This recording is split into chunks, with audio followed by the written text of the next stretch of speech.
In today's video, I'm going to teach you how to access and set up FTP with Siteground.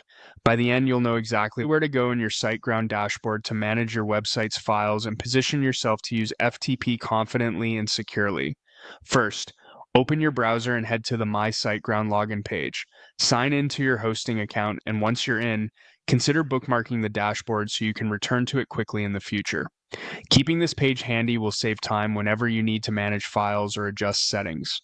From the main dashboard, click on Websites.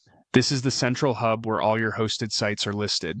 If you're just getting started and don't yet see a site here, you can create a new website so you have a destination for your file uploads later. Setting up the site now ensures you'll have a proper document root and folders ready when you move to FTP. Next, choose the site you want to work with and click on Site Tools. Site Tools is Siteground's control panel for each website. Think of it as the command center for files, databases, domains, email, and security.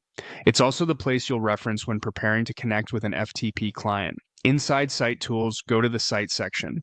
This area groups together the core utilities you'll use most often for file access and organization.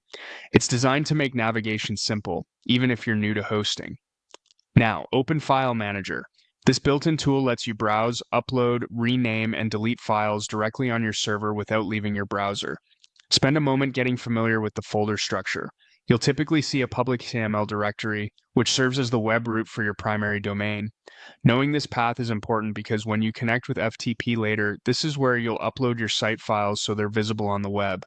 Here's how this ties into FTP setup.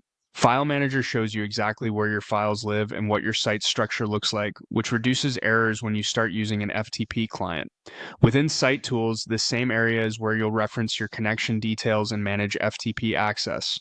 When you're ready to connect from your computer, choose Secure SFTP whenever possible for encryption, use the appropriate host and port, and keep your credentials stored safely in a password manager. That's it. You've navigated to the right place in SiteGround, opened Site Tools, and explored File Manager so you understand your site's structure. With this foundation, you're ready to configure your FTP client and move files with confidence.